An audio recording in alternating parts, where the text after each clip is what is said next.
In the sun-baked grasslands of the Llano Estacado, where the horizon stretches endlessly like a sea of golden waves, lives a solitary Comanche widow whose hands can read the earth as clearly as others read books.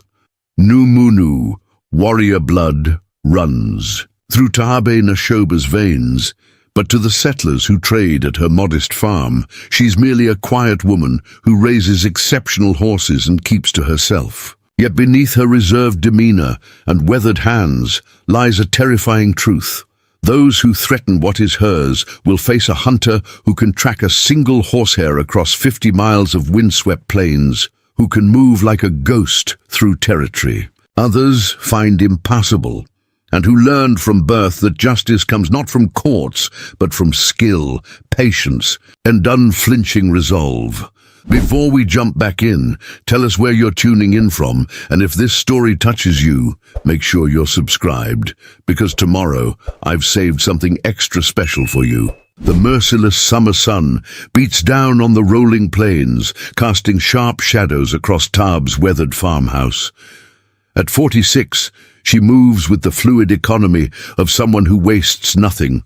Not water, not words, not motion. Her copper skin bears the fine lines earned through years under the unforgiving Texas sky, while her dark hair, now threaded with silver at the temples, remains tightly braided and practical. Those who know only her quiet presence at the trading post would never guess this woman once rode with the most feared Comanche war band of the southern plains, or that territorial rangers still speak in hushed tones of the tracker called Wind. Sister, the one who follows trails others cannot see. Tabe kneels beside the split-rail fence that borders her small horse pasture, her fingers working methodically to repair a broken section. The movements are precise and efficient, each twist of wire and placement of wood revealing years of self-reliance. Her modest farmstead sits in a shallow valley where an underground spring provides reliable water even in the harshest droughts. The main house is simple but sturdy, built partially into a hillside in the traditional manner that keeps it cool in summer and warm in winter. A larger barn houses her prized horses, while outbuildings contain the tools and supplies necessary for her solitary existence. To casual visitors, including the occasional traders, government agents, and neighboring settlers, the farm appears unremarkable. A modest homestead maintained by a hard-working widow of mixed heritage, who somehow manages to breed the finest horses in 3 counties. What these visitors don't notice is how the buildings are positioned to provide clear sightlines in all directions. How natural features of the landscape have been subtly enhanced to create defensive positions. How Tabe's daily routines, seemingly random, actually allow her to monitor the surrounding territory with practiced vigilance. The sound of approaching hoofbeats draws her attention, though her hands never pause in their work. Her eyes, sharp as a hawk's despite the years, identify the rider long before most would make out more than a distant speck on the horizon. Thomas Running Fox, the 23-year-old grandson of Elder Joseph Running Fox from the nearby settlement of Painted Creek, approaches on his dappled mare. Thomas serves as an occasional messenger between Tabe's isolated farm and the mixed community of Comanche families and sympathetic settlers who have established an uneasy peace in this contested territory. Grandmother sends her respects, Thomas calls as he dismounts, using the traditional term of respect for an elder woman rather than indicating actual relation. He carries a small bundle wrapped in cotton cloth. She sends the medicines you requested and asks that you visit soon. There are matters the council wishes to discuss, Tabe nods, her expression revealing nothing of the immediate calculations happening behind her calm exterior. Elder Running Fox's wife wouldn't send such a message without serious cause. Tell her I will come when the moon is full, she responds, her voice carrying a distinctive quality, soft yet somehow cutting through the prairie wind with perfect clarity. It's a voice that requires listeners to lean in slightly, to pay attention. to focus on her words rather than their own thoughts. Thomas shifts uncomfortably, glancing around the farmstead before continuing. There have been strangers asking questions at Jackson's trading post, white men with expensive boots and cheap manners. They've been inquiring about water rights and property boundaries, particularly around the North Fork of the river. While continuing her fence repair, Tabe processes this information against patterns she has observed in recent weeks. Unusual dust clouds beyond the northern ridge, suggesting multiple riders moving with purpose rather than the random patterns of travelers or hunters. Strange tracks near her spring that indicated men on foot measuring distances. The nervous behavior of wildlife suggesting unfamiliar human presence in the territory.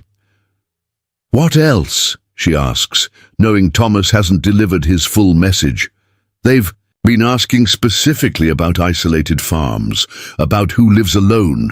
His voice trails off, the implication clear. In these territories, those without the protection of numbers have always been considered vulnerable targets by those with predatory intentions. "I see," Tabe responds, her hands momentarily stilling on the fence wire. "Has Elder Running Fox spoken with the territorial rangers?" Thomas's bitter laugh tells her everything. Ranger MacDonald said they're stretched thin, dealing with actual crimes rather than Indian suspicions. Said we should be grateful they bother responding to any of our complaints at all. The deliberate slight from the territorial authorities doesn't surprise Tabe. Despite treaties and promises, the protection of law has always been selectively applied in these borderlands. What concerns her more is the pattern emerging: strangers with interest in water rights, in property boundaries, in isolated homesteads. The tactics are familiar from the early days of settlement encroachment on Comanche territories. "Thank your grandmother for her warning," Tabe says, returning to her methodical fence repair. "Tell her I will come prepared," as Thomas prepares to depart. Tabe's attention shifts briefly to the northern horizon. To most eyes, it would appear empty, just the endless rolling grassland that characterizes this region. But her trained vision catches the faint smudge of dust miles away, too concentrated for natural wind patterns, too persistent for wild game. Riders, moving with purpose, staying just beyond the range where most would notice their presence. After Thomas leaves, Tabe completes the fence repair with unhurried precision. Her movements remain calm and methodical, giving no indication that her mind now works with the focused intensity that once made her the most valued tracker among her people. She walks toward her modest farmhouse, her path taking her past key observation points where she can survey the surrounding territory without appearing to do so. Inside the main room of her home, Tabe moves to a hand-carved cedar chest positioned beneath the east-facing window. The placement appears decorative, but actually allows her to monitor the approach from the trading post while accessing essential supplies. The room itself reveals a woman of practical habits, functional furniture built for durability rather than ornamentation, walls adorned with useful items rather than decorations. A central hearth that serves for both cooking and warmth. What visitors wouldn't recognize is how every element serves dual purposes. The heavy oak table positioned to create a barrier between the door and the sleeping area. The seemingly decorative blanket hanging on the wall that conceals a narrow passage to the root cellar and an emergency exit. The arrangement of river stones beside the hearth that could become projectiles if needed. 7 years of peaceful existence haven't dulled Tabe's instinct for survival in a territory where peace has always been temporary. From the cedar chest, she removes a small package wrapped in deerskin and sealed with beeswax.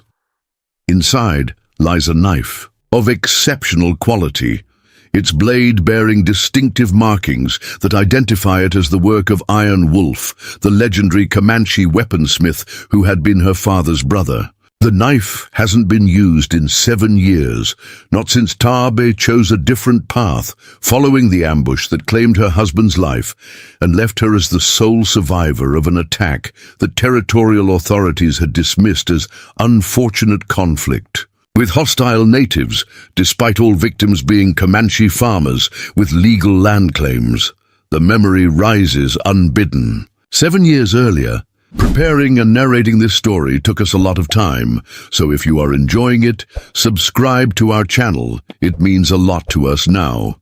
Back to the story.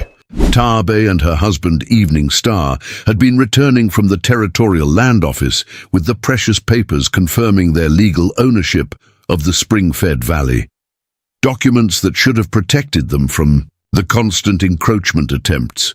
3 other Comanche families had traveled with them, all part of the community's careful strategy to secure their ancestral lands through the white man's legal system. The ambush came in the narrow pass, just beyond Broken Skull Ridge. 12 riders with faces concealed by bandanas, but with the distinctive silver spurs and custom saddles that identified them as men who worked for Colonel Harlan Blackwood, the cattle baron who had been systematically acquiring water rights throughout the territory by any means necessary. The attack was executed with cold efficiency. No demands, no warnings, just immediate gunfire concentrated on the men of the party. Evening Star had died pushing Taabe from her horse into the protective cover of a ravine, his body shielding her from the initial volley. The others had fallen quickly, caught in the open with minimal cover, only Taabe, concealed in the ravine, and presumed dead or fled, had survived to witness the attackers methodically collecting the land documents from the bodies before disappearing into the vast grasslands.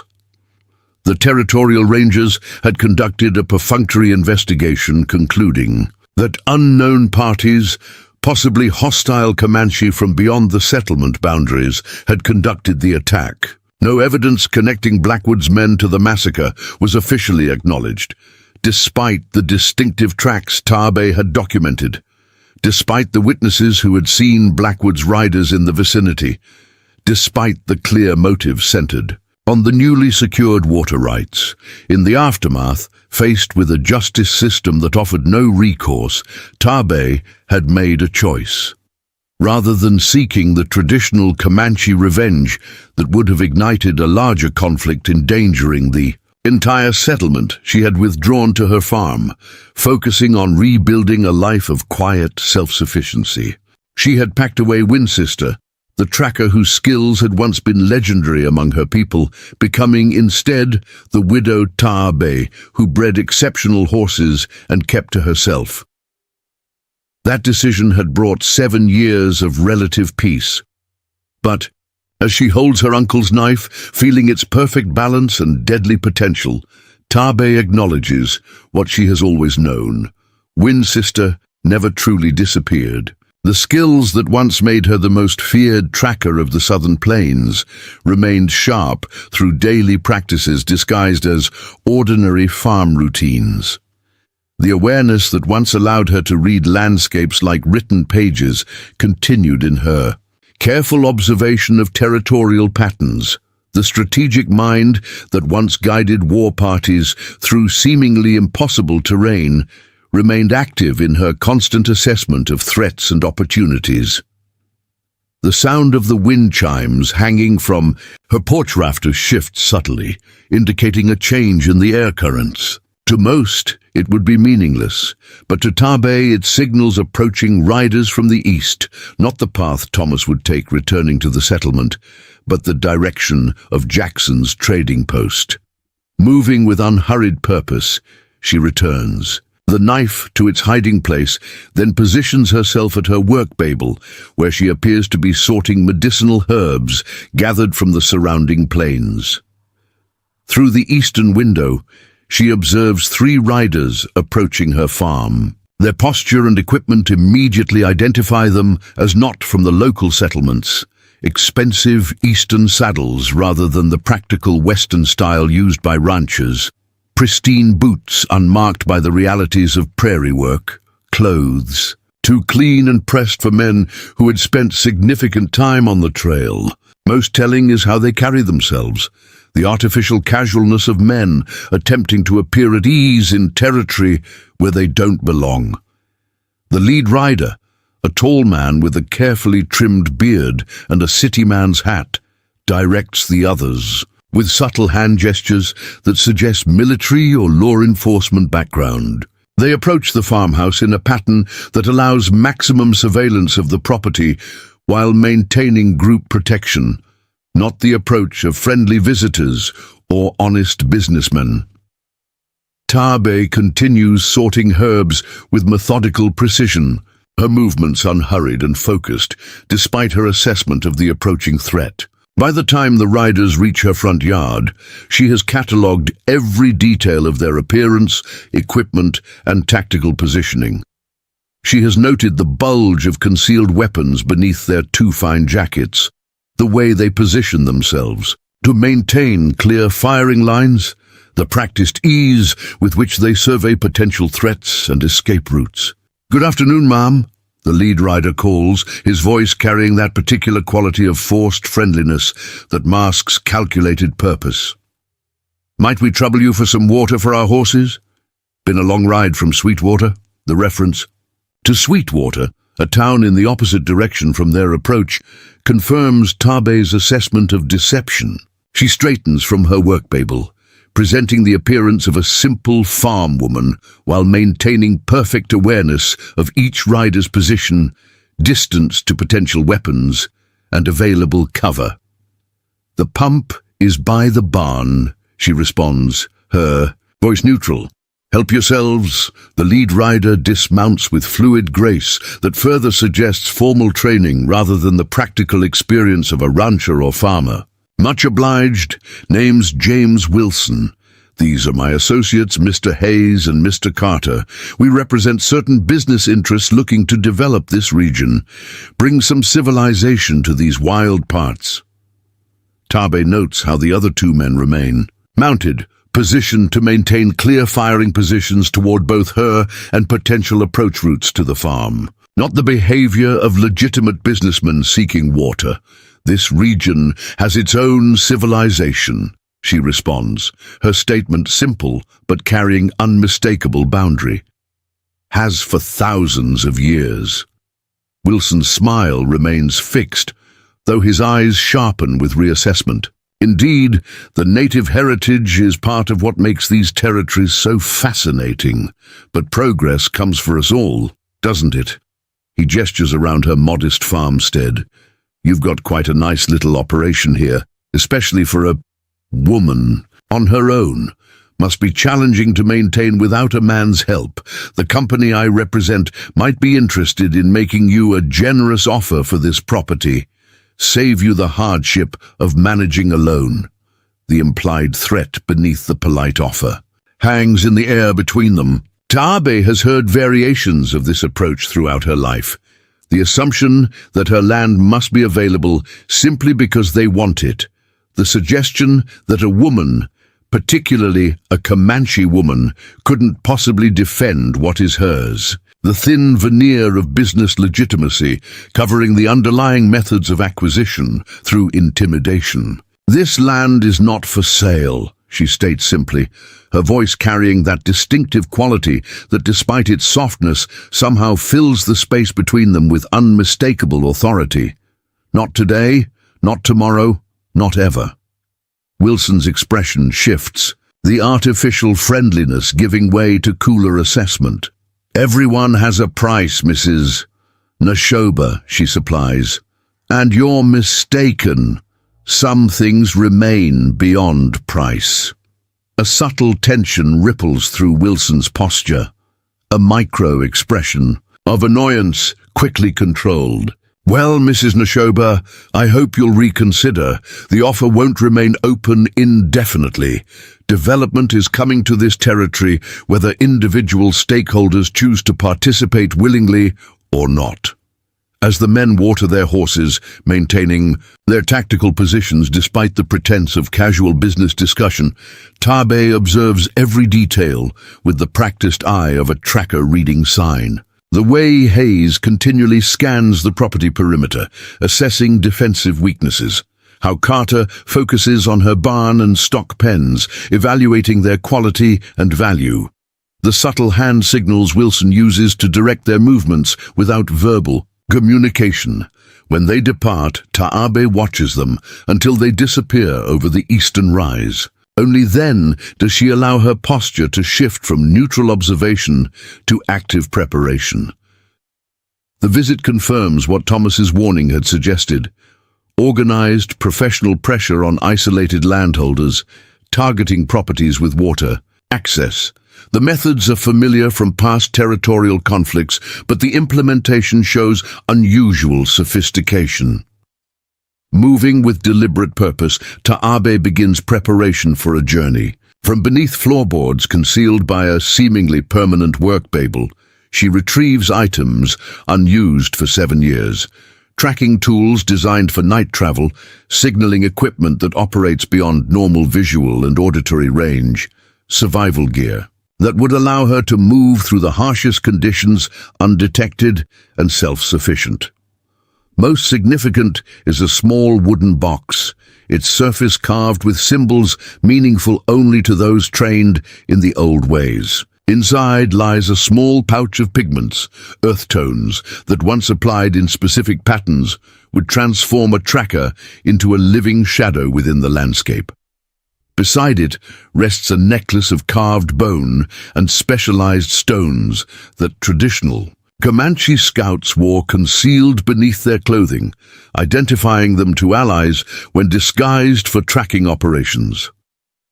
Taabe holds the necklace momentarily, feeling its weight like a memory given physical form. Then with ceremonial deliberation, she places it around her neck, tucking it beneath her clothing where it rests against her skin, like a part of herself returned after long absence. 7 years ago, when the territorial justice system failed, her family and community, Taabe, had made the difficult choice to set aside Windsister in favor of a path that wouldn't escalate the conflict. She had chosen a future of isolated peace over a past of righteous vengeance. That choice had brought years of relative security for both herself and the fragile Comanche settlement at Painted Creek. Now, as strange men with hidden purposes threaten that hard-won peace, Taabe acknowledges the reality she has perhaps always known. Sometimes protection requires more than patience and paperwork. Sometimes survival demands the skills she was born to wield, the abilities passed through generations of warriors in her bloodline, the particular talents that once made. Territorial authorities speak the name Wind Sister with equal measures of respect and fear. As twilight settles across the plains, casting long shadows across her farmstead, Taabe Nashoba completes her preparations with the focused intensity of someone reclaiming an essential part of herself. Tomorrow, she will ride to the Painted Creek settlement as promised, but tonight she has different work. Tonight, she will move as her ancestors did, invisible across landscapes others find impenetrable, reading signs others cannot see, tracking movements others believe untraceable. Tonight, Windsister returns to the shadows, not as a creature of vengeance, but as something both more ancient and more necessary, protector of her people, guardian of their water, defender of the land that holds the bones of her husband and the future of her community. As Taabe slips into the gathering darkness, the night birds fall momentarily silent, recognizing a hunter returning to her element.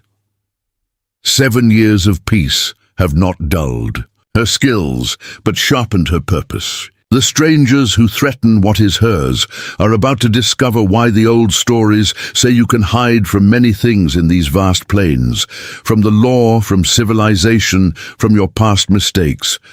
But you cannot hide from Windsister once. She has your scent.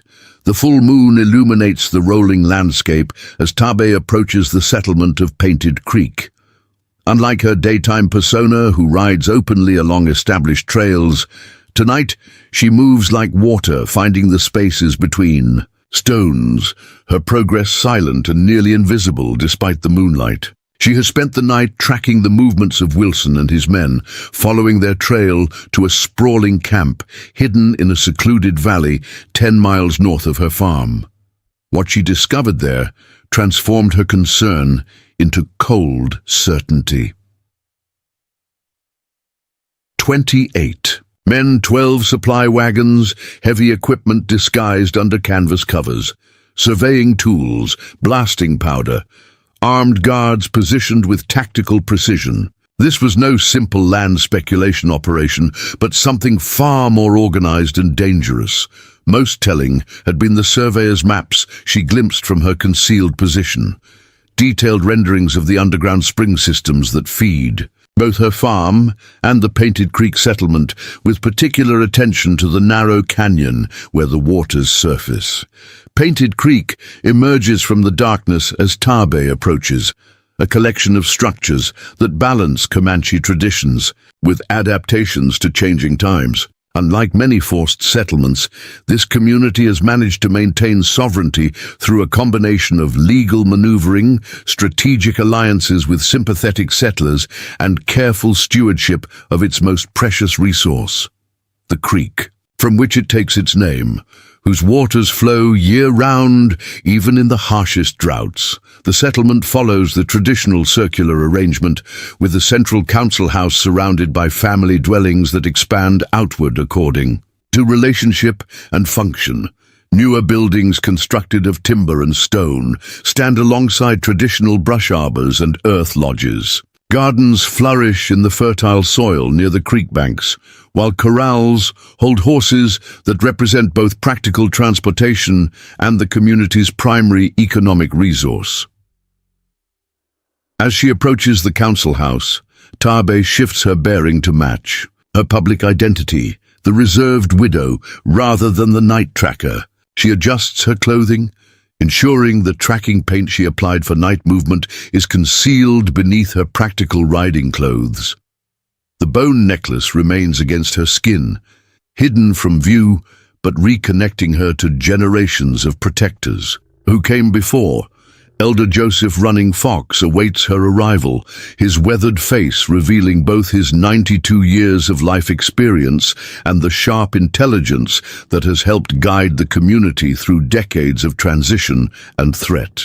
Beside him sits his wife, Morning Light, whose knowledge of traditional medicine and quiet diplomatic skills have made her the community's spiritual center.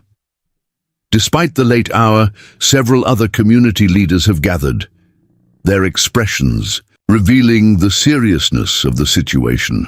"Wind Sister returns to us," Elder Running Fox says quietly, using her tracker name rather than her public identity, an acknowledgement that reaches beyond mere words to recognize the transformation she has undergone. "You have seen something in the night." Tabe nods, accepting both the recognition and the responsibility it carries. 28 men camped in Shadow Valley, armed and equipped for more than simple surveying. They have detailed maps of our water systems, blasting powder, and equipment for damming operations. She produces a small leather notebook, opening it to reveal detailed sketches of the camp layout, equipment positioning, and defensive arrangements. The precision of her documentation, completed in near darkness while maintaining perfect concealment, and demonstrates skills far beyond casual observation. Their leader is not the man who visited my farm. He remains at the camp, a tall man with military bearing, who the others address as Colonel. They deferred to his authority with the discipline of hired guns rather than business associates. Elder Running Fox exchanges glances with Morning Light, their unspoken communication reflecting decades of partnership in community leadership. "Blackwood," Morning Light says, naming the spectre that has haunted their community since the massacre 7 years earlier. "Colonel Harland Blackwood," Elder Running Fox confirms for the others present, the same man whose hired guns murdered Evening Star and the others when they returned with their land patents. The territorial courts dismissed the evidence then, claiming insufficient proof despite Winchester's tracking report. The name hangs in the air between them, carrying the weight of unpunished crimes and justice long denied. For Taabe, it triggers memories she has compartmentalized but never forgotten.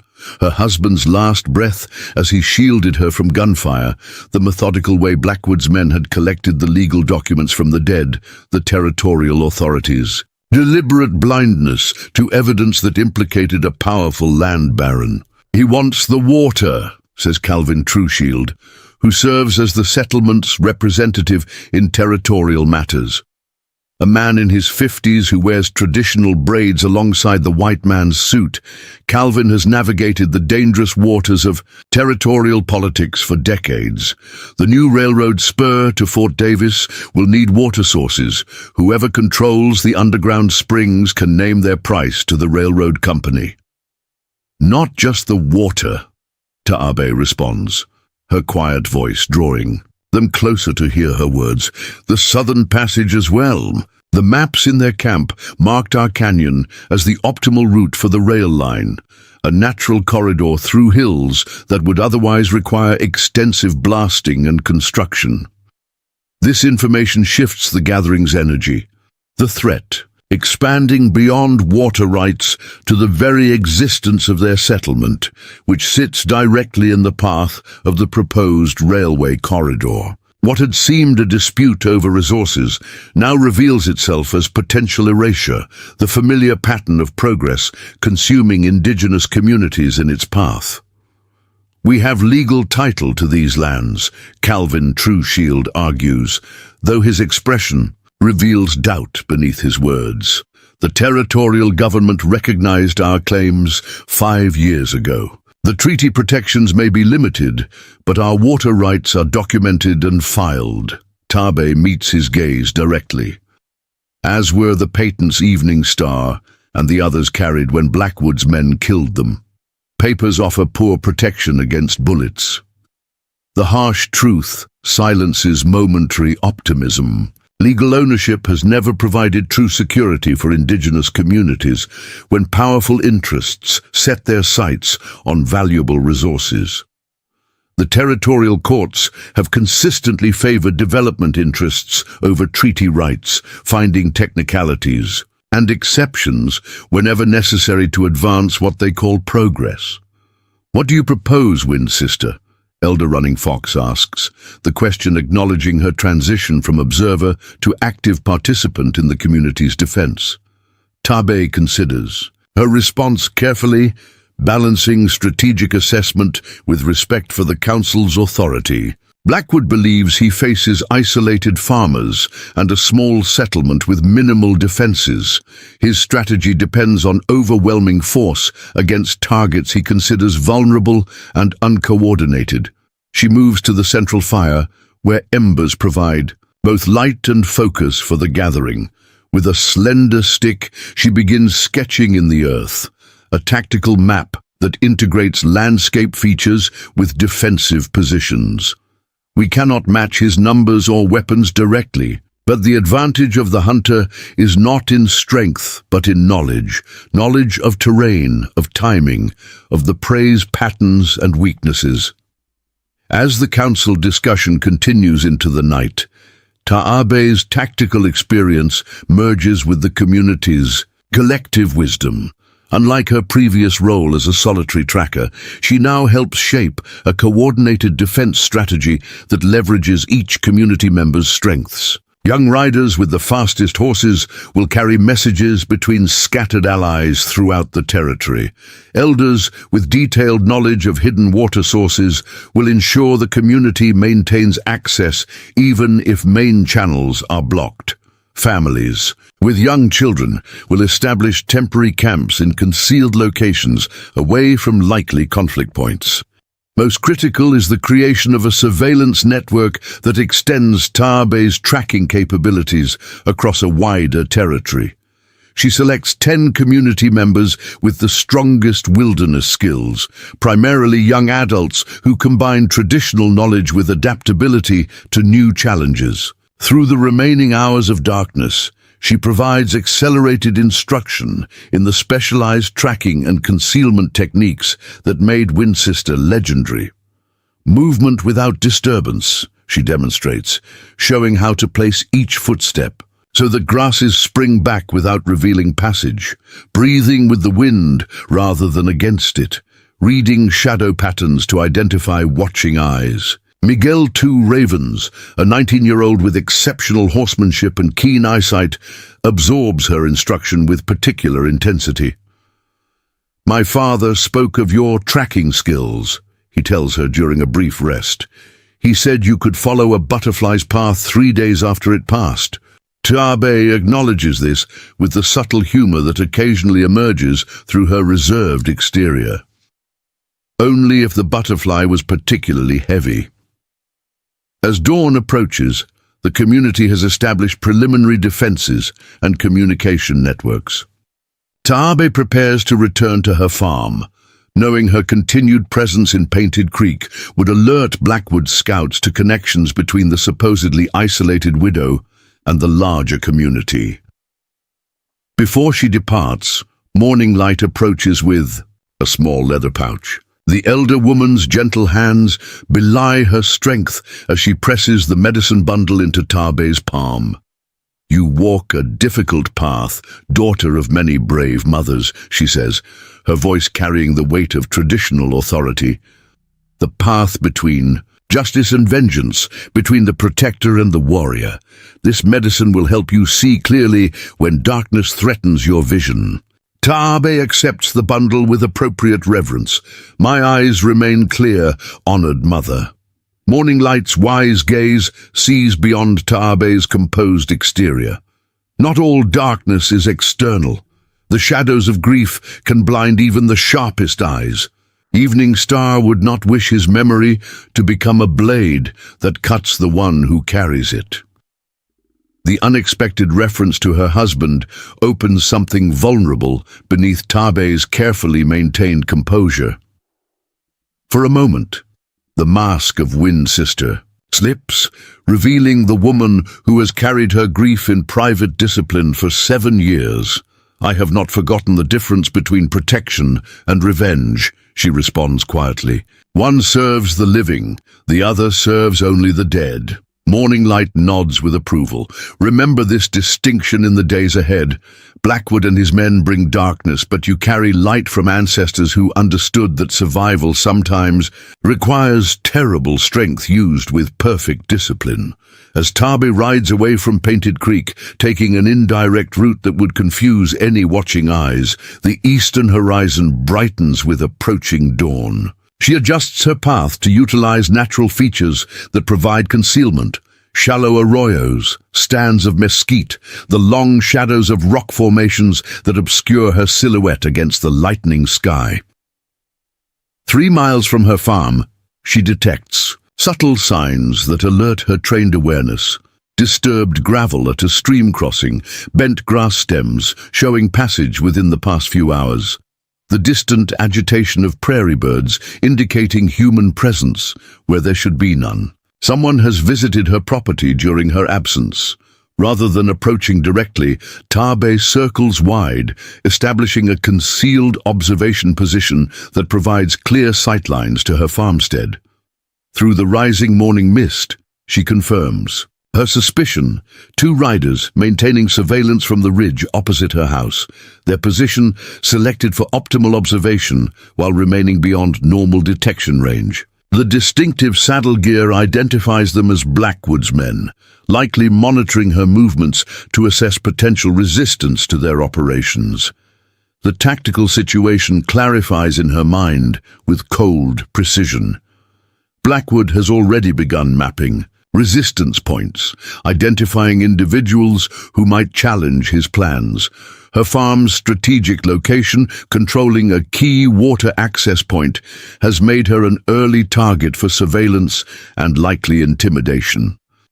Taabe weighs her options with the calculated assessment that once made her the most valued tactical advisor among her people. Direct confrontation would reveal capabilities she needs to keep hidden until more critical moments. Attempting to evade the Watchers might succeed short-term, but would alert them to her awareness of their presence. The most effective approach combines apparent normalcy with controlled information management, appearing to be exactly what they expect while gathering intelligence they don't realize she possesses. She approaches her farm along the main trail, her posture and pace matching what would be expected of a woman returning from a community visit, neither hurried nor particularly vigilant. Nothing in her bearing reveals her awareness of the watching eyes or the night's activities. She tends to her horses, maintains her garden, and performs the routine tasks of farm maintenance with practiced consistency that reveals nothing of her heightened tactical alertness. Through subtle observation techniques developed over decades of tracking, she monitors the Watchers without appearing to notice their presence. Their position, equipment, patrol timing, and communication patterns all provide valuable intelligence about Blackwood's larger operation.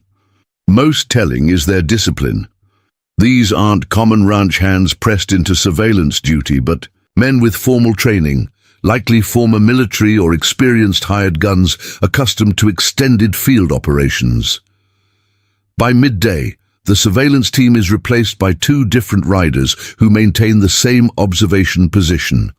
Confirmation that Blackwood has established rotating watches rather than casual monitoring. The systematic approach suggests an operation timeline measured in days rather than weeks, with resources already committed to comprehensive preparation rather than preliminary assessment.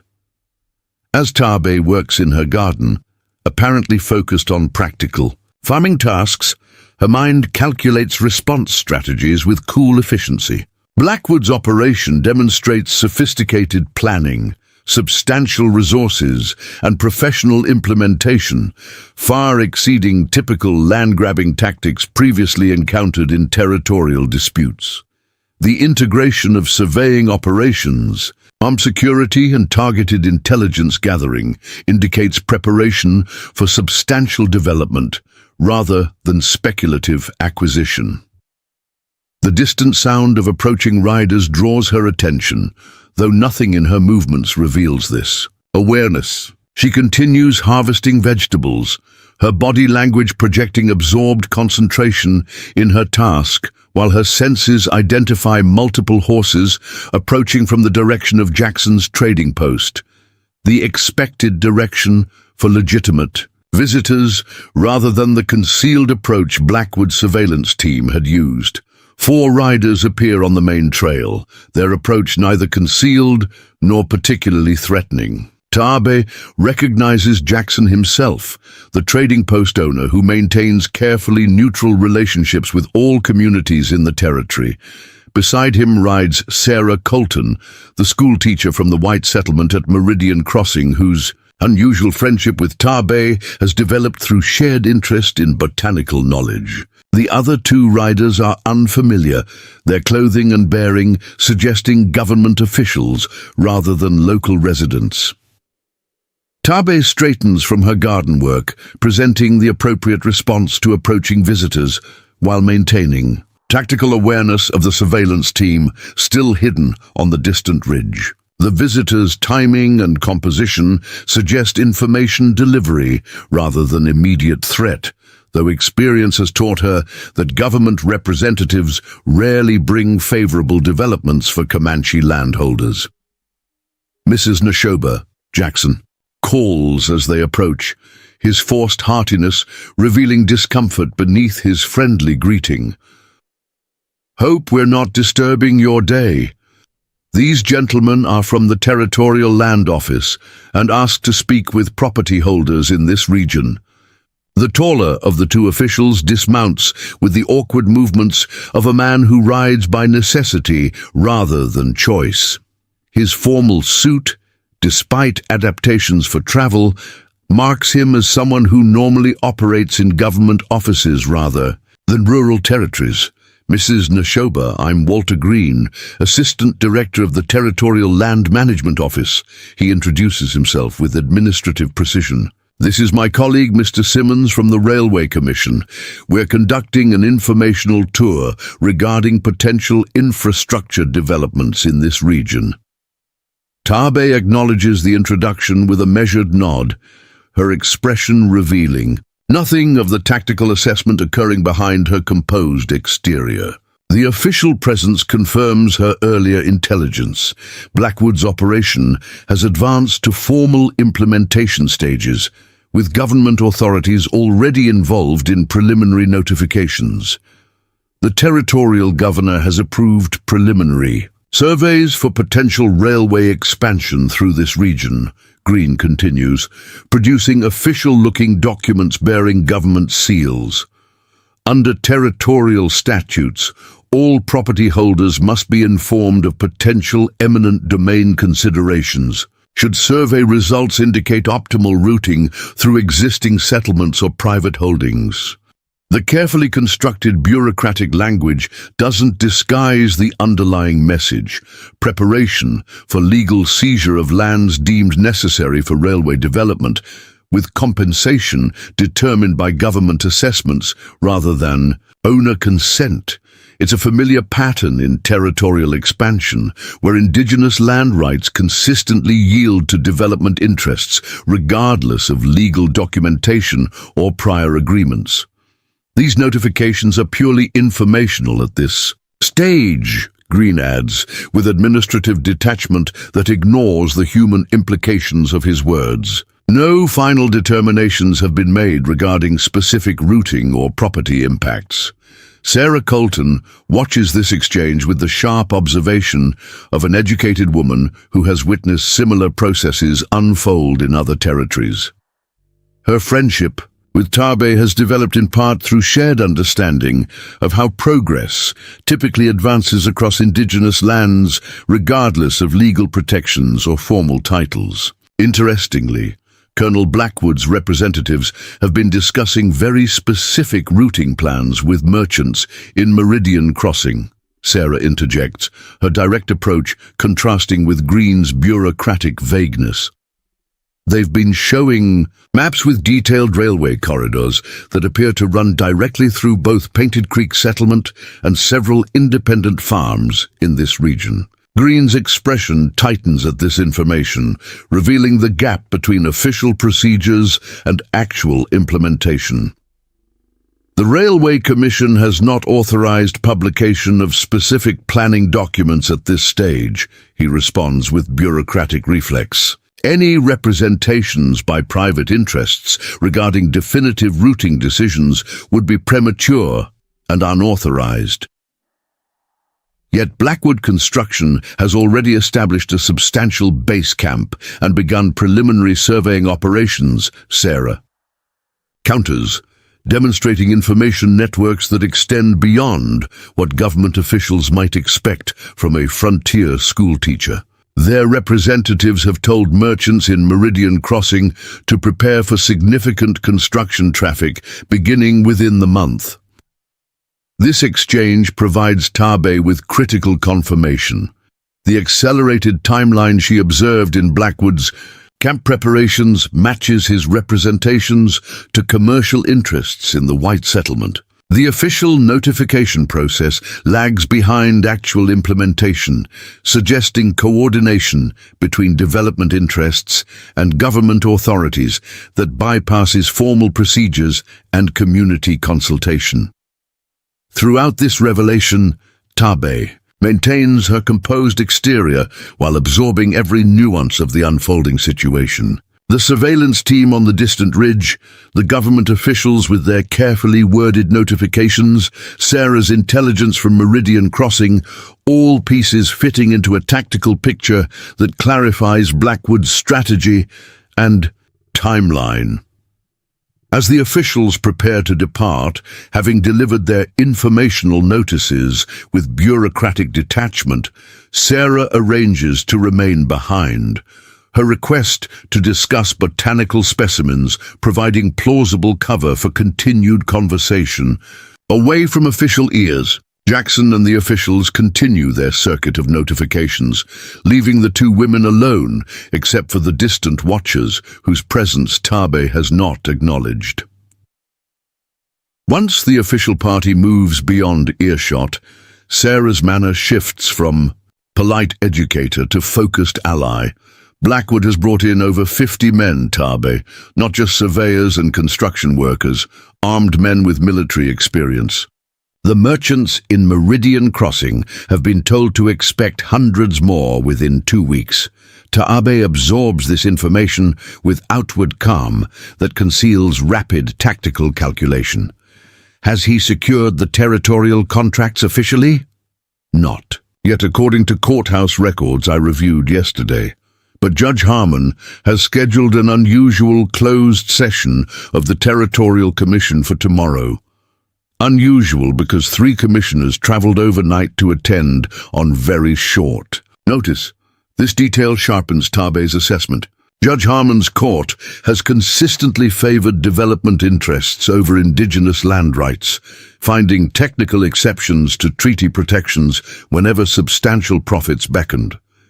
A special session called with unusual urgency suggests imminent official approval rather than standard procedural review. There's more, Sarah continues, her voice lowering despite the distance from potential listeners. Blackwood's men have been asking specific questions about you at the trading post, about your history before settling here, about your connection to the Comanche bands further west, about skills beyond horse breeding. This targeted intelligence gathering confirms what Tabe had suspected. Blackwood's operation includes specific assessment of potential resistance beyond general property documentation. The questions about her history suggest someone may have recognized connections between the widow Shappa and the tracker once known as Wind Sister. As Sarah departs with promises to continue gathering information within Meridian Crossing, Tabe returns to her farm routines with outward serenity that disguises the tactical network now activating throughout her awareness. Blackwood's operation has advanced beyond speculation to implementation, with government complicity providing official cover for what amounts to legalized land seizure. The accelerated timeline requires immediate response rather than gradual preparation. From her cabin's eastern window, Tabe observes the distant surveillance team being replaced by new watchers as afternoon fades toward evening. Further confirmation of systematic monitoring rather than casual observation. The disciplined rotation suggests professional security operations designed to track movements, identify resistance networks, and document potential opposition before main operations commence. As darkness approaches, Tabe completes her visible farm activities with practiced normalcy, creating the appearance of routine evening preparations, securing livestock, storing equipment, preparing simple meals. Nothing in her movements would alert observers to her actual intentions or heightened situational awareness. Only when full darkness provides concealment does she access the hidden preparations established during previous nights. Specialized equipment for extended tracking operations, communication tools that function beyond conventional methods, supplies that would support independent movement through territory others would find impassable. 7 years of peace have presented. Tabe with clear choice. Continue as the widow who accepts circumstances beyond her control, or reclaim her full identity as Wind Sister, the tracker whose skills once made her both protector and legend among her people. Blackwood's operation, with its combination of corporate power, government complicity, and professional implementation, threatens not just her farm, but the entire community's existence. The night wind carries sense from miles away as Tabe prepares for movement beyond what Blackwood's watchers could anticipate. Unlike the previous night's reconnaissance, tonight she will begin systematic counter-operations, not merely gathering intelligence, but establishing the foundation for resistance that utilizes her specialized skills against an adversary whose strength lies in conventional power rather than adaptive knowledge. As she slips into the darkness, using routes invisible to distant watchers, Shappa completes the transformation begun when she first recognized the threat pattern emerging around her peaceful existence. Windsister returns fully to the shadows, carrying generations of tracking wisdom combined with 7 years of focused purpose. Blackwood and his operation represent familiar forces in new forms. The relentless encroachment that has pushed her people from territory to territory, the systematic erasure disguised as progress, the legal machinery that transforms theft into legitimate acquisition. What Blackwood cannot know, as his watchers report only routine farm activities from a solitary widow, is that he now faces an adversary whose skills were born from centuries of survival against overwhelming force. The hunters who have come to claim what is not theirs are about to discover they have themselves become the hunted. Their movements tracked, their vulnerabilities mapped, their strategies countered by methods beyond their comprehension. The Rustlers, who believe they face only a Comanche widow with a modest farm, are about to encounter Windsister, she who tracks without rest, who moves without trace, who turns strength into vulnerability and territory into trap. As Shappa disappears into the night landscape, her purpose crystallizes with perfect clarity. Not vengeance for past losses, but protection for living futures. Not just personal defense, but community survival. In the darkness, Windsister begins her hunt. The first rustling attempt comes 3 nights later, earlier than Shappa had anticipated, but precisely according to the pattern she had predicted. The moon hangs like a sliver of bone in the night sky, providing just enough illumination for those who know how to use it, while keeping others blind to the landscape's secrets. 6 riders approach her farm from the northwest, taking advantage of a shallow ravine that provides concealment from casual observation. Their movement shows professional discipline, maintaining appropriate spacing, minimizing silhouettes against the skyline, coordinating advances with hand signals rather than verbal communication. These aren't common thieves, but organized. Operators with tactical training, but Windsister is already 3 steps ahead. From her concealed position in the juniper stand overlooking her corral, Shappa observes their approach with clinical precision. She has spent the past 2 days preparing for exactly this scenario, though she betrayed nothing of these preparations to the watchers who maintained surveillance of her farm. While appearing to conduct routine activities, tending gardens, repairing fences, caring for her prized horses, she had methodically transformed her property into terrain that would reveal everything while appearing to conceal nothing. Lead rider signals a halt 50 yards from her corral, studying the seemingly quiet farmstead for signs of awareness or defense. The cabin remains dark, its windows revealing no movement, its surroundings undisturbed by protective measures that would alert intruders to a prepared defender. To trained observers, the scene presents the perfect target. Isolated, vulnerable, unprepared, only someone with Windsister's perception would notice the subtle alterations she has implemented throughout her property.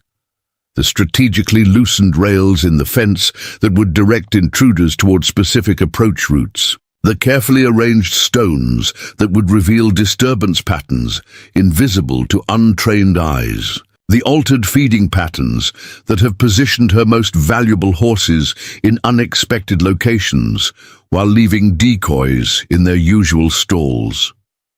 The riders advance with coordinated precision, 2 men maintaining perimeter watch while 4 approach. The corral with ropes prepared for quick capture. Their movement patterns confirm Shappa's suspicions. These aren't opportunistic rustlers, but professionals executing a planned operation with specific targets. Their equipment, timing, and tactical approach all indicate connection to Blackwood's larger strategy rather than independent criminal activity. What they cannot know is that they are moving through a landscape that has been reading their every movement, their every decision, their every vulnerable position since they crossed onto Taabe's land. The Wind Sister hasn't just prepared defensive positions, but has transformed the entire property into an intelligence-gathering environment where every disturbance tells a story, every choice reveals information, every tactical decision provides confirmation of underlying purposes. When the intruders reach the corral, they find exactly what they expect. Valuable horses seemingly unprotected by anything more than standard fencing. What they don't realize is that the specific horses they target, the distinctive Pinto stallion and two painted mares that represent Taabe's most valuable breeding stock, are precisely the animals she anticipated they would select. Their choices confirm intelligence patterns she has been tracking through multiple information sources. "Take the painted ones and the Pinto," whispers the lead rustler, his voice carrying clearly to Taabe's position despite his attempt at silence. "Leave the others.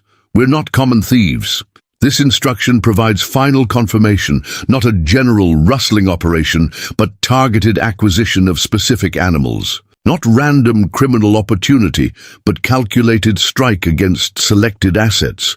Not independent action, but coordinated implementation within a larger strategy.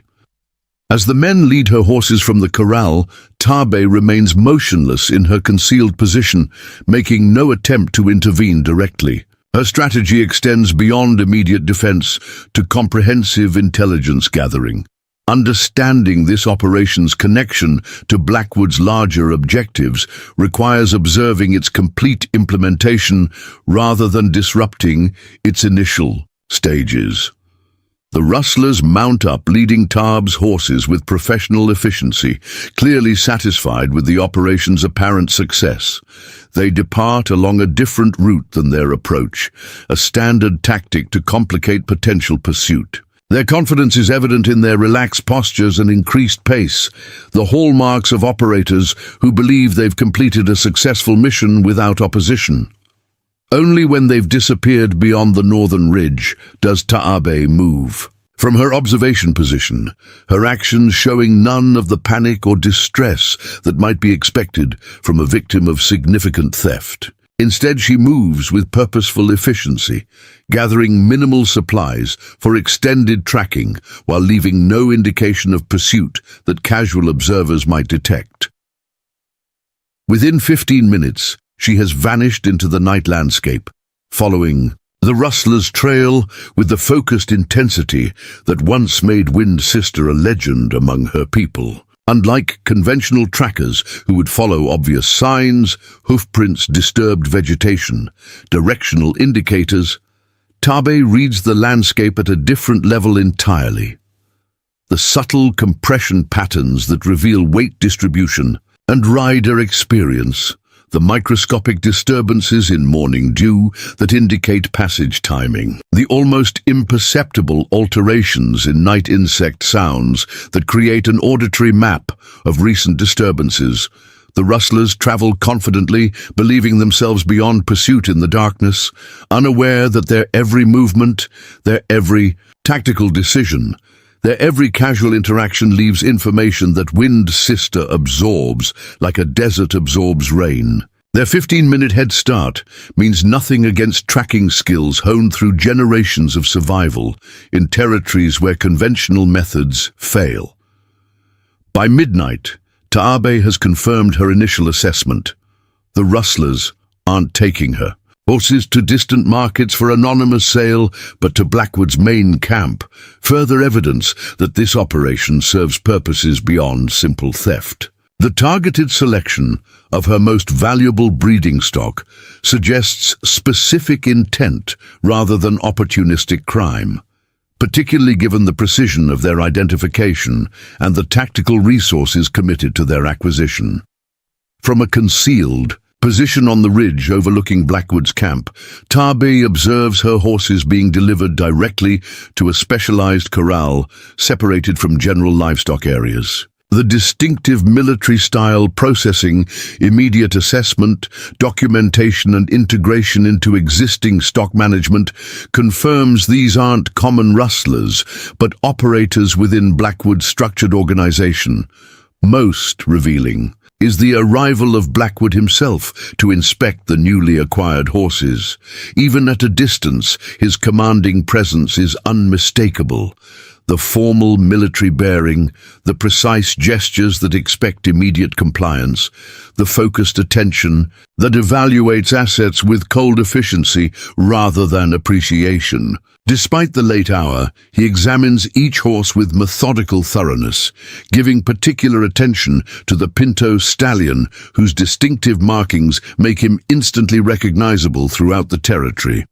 The Comanche woman values these animals beyond all others, Blackwood states to a subordinate whose clipboard and formal documentation suggest administrative authority rather than operational function. Their acquisition serves dual purposes, reducing her resources while testing response capabilities, document condition, estimated value, and integration requirements. This confirmation transforms Tarbé's tactical understanding of the rustling operation. Not mere theft, but calculated strategy, testing security, evaluating response, assessing capabilities while simultaneously reducing resources that might support resistance. The approach reveals Blackwood's professional background and methodical implementation. Systematic pressure rather than direct confrontation. Incremental acquisition rather than immediate seizure. Rather than attempting immediate recovery, which would reveal capabilities better kept hidden until more critical moments, Tarbé continues systematic intelligence gathering throughout the night. She documents camp layout, security patterns, communication systems, and command structures, each element providing crucial information for countering Blackwood's larger strategy beyond this initial incursion. Most valuable is the insight gained into Blackwood himself, not the distant figure of past trauma, but a current operational adversary whose methods reveal both capabilities and vulnerabilities. His military precision demonstrates formal training and systematic implementation. His command presence confirms authority based on competence rather than mere position. His attention to documentation reveals an adversary who operates through systems rather than impulse.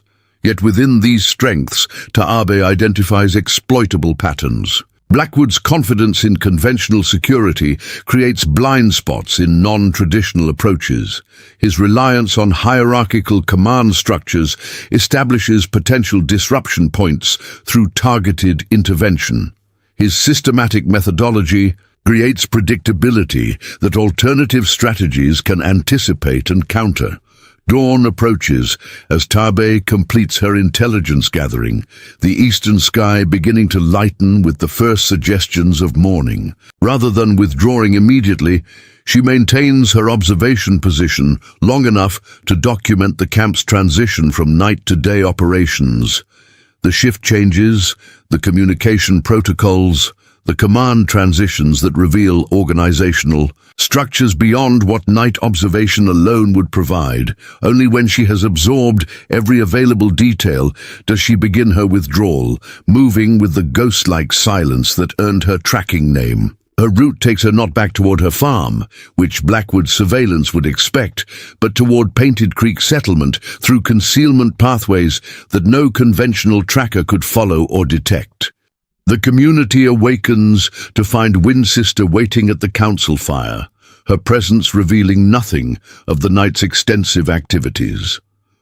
Elder Running Fox joins her with the dignified deliberation of traditional leadership, his assessment immediately, recognizing that significant developments have occurred despite her composed exterior. Blackwood tests our strength through measured incursions, she reports without preamble, her concise assessment reflecting both traditional communication patterns and operational efficiency.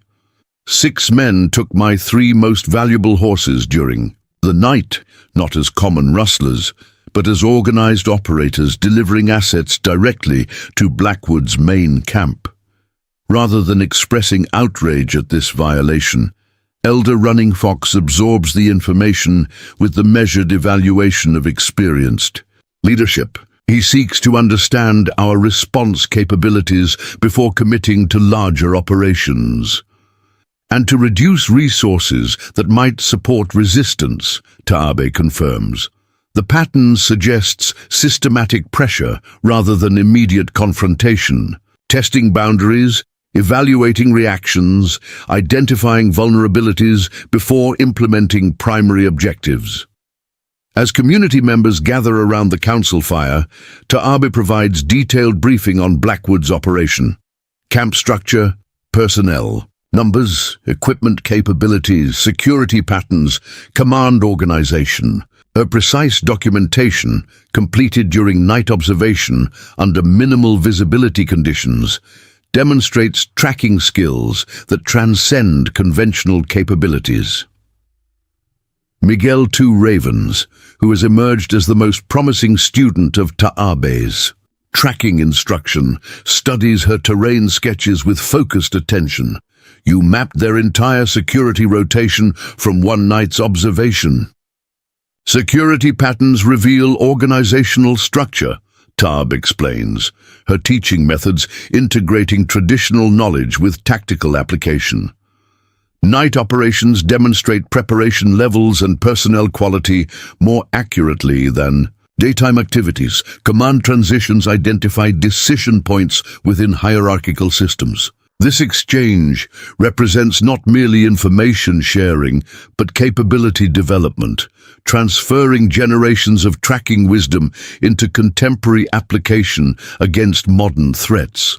Unlike conventional military instruction focused on weapon systems and direct confrontation, Winchester's approach emphasizes understanding adversaries through environmental interaction, identifying patterns invisible to untrained observation, exploiting informational advantages rather than material resources. The council discussion shifts from assessment to response, tactical options varying between traditional perspectives and contemporary adaptations. Some advocate immediate recovery operations to retrieve stolen property and demonstrate defensive capabilities.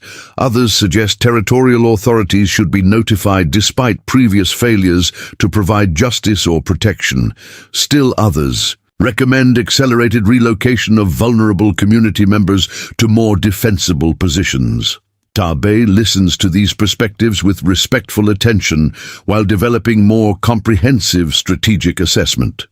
Blackwood's operation reflects professional implementation beyond what community resources could directly counter through conventional opposition. His systematic approach, government connections, and substantial resources create overwhelming advantages in traditional confrontation metrics. Yet within these apparent strengths, Taabe identifies structural vulnerabilities that specialized capabilities might exploit. Blackwood's operation depends on predictable supply lines through difficult territory. His personnel, while professionally trained, lack indigenous knowledge of landscape features invisible to conventional observation. His hierarchical command structure requires consistent communication that alternative methods might disrupt or manipulate. Blackwood expects predictable responses based on conventional patterns, she observes when the council discussion reaches natural transition point.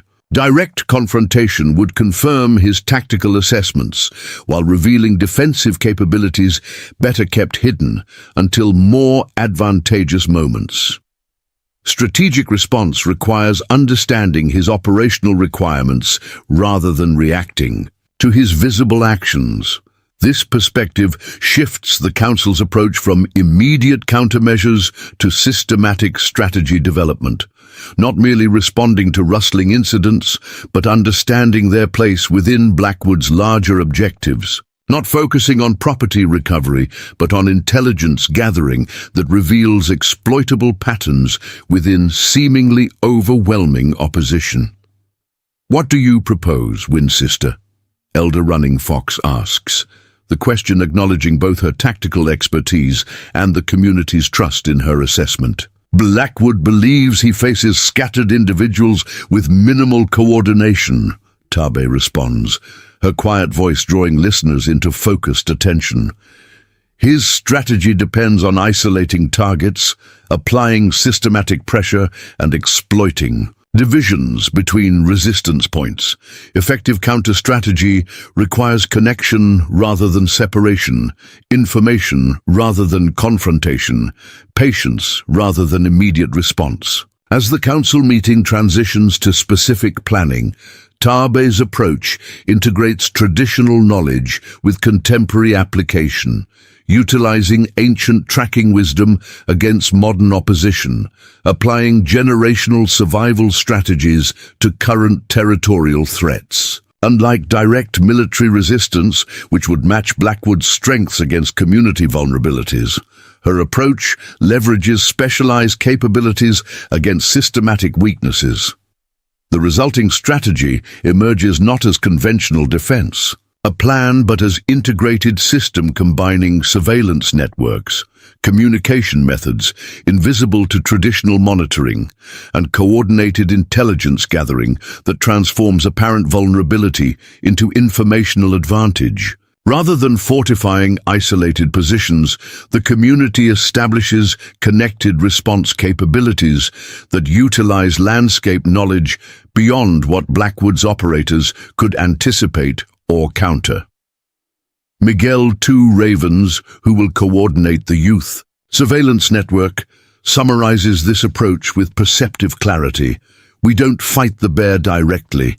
We become the shadow the bear cannot see, the sound the bear cannot hear, the presence the bear cannot detect until it finds itself surrounded by what it believed it was hunting." This strategic vision reflects Wind Sister's profound influence, not merely tracking techniques, but fundamental reframing of opposition concepts, not victims defending limited resources, but hunters utilizing specialized knowledge, not isolated targets, but connected network with shared capabilities, not reactive defense, but proactive engagement that controls operational initiative despite material disadvantages.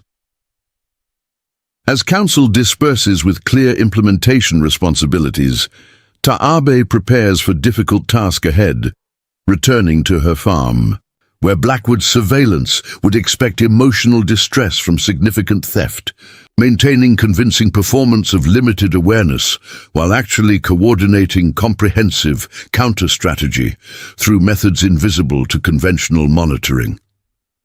The morning sun illuminates her path as she departs. Painted Creek, through concealment routes that bypass Blackwood's observation posts. Unlike conventional movement focused on destination efficiency, Wind Sister's travel integrates continuous intelligence gathering with precise implementation timing. Each arroyo crossing provides surveillance opportunity. Each ridge approach offers monitoring position. Each water source reveals recent activity patterns through disturbances invisible to untrained observation. By mid-morning, Tabe approaches her farm with the appropriate visible distress of someone discovering significant theft. Her performance for watching eyes demonstrates convincing progression from initial confusion through growing awareness to emotional response. Nothing in her movements or reactions reveals her complete knowledge of the rustling operation, her night tracking of the stolen horses, or her strategic coordination with community defense networks. To Blackwood's watchers, still maintaining surveillance from concealed positions around her property, her activities present exactly the expected pattern. A solitary woman with limited resources facing systematic pressure beyond her capability to resist. Her apparent vulnerability, isolation, and emotional distress all confirm tactical assessments that would guide further encroachment operations. What these observers cannot detect is Wind Sister's comprehensive counterintelligence implementation occurring beneath visible activities. While appearing to focus on remaining farm tasks with the resigned determination of someone facing overwhelming opposition, Tabe actually establishes sophisticated monitoring systems throughout her property, coordinates movement timing with community surveillance networks, and prepares specialized response capabilities against anticipated escalation patterns.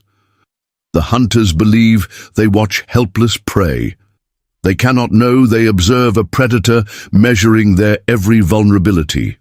Blackwood's water diversion operation begins 3 days after the rustling incident, precisely when Tabe predicted it would.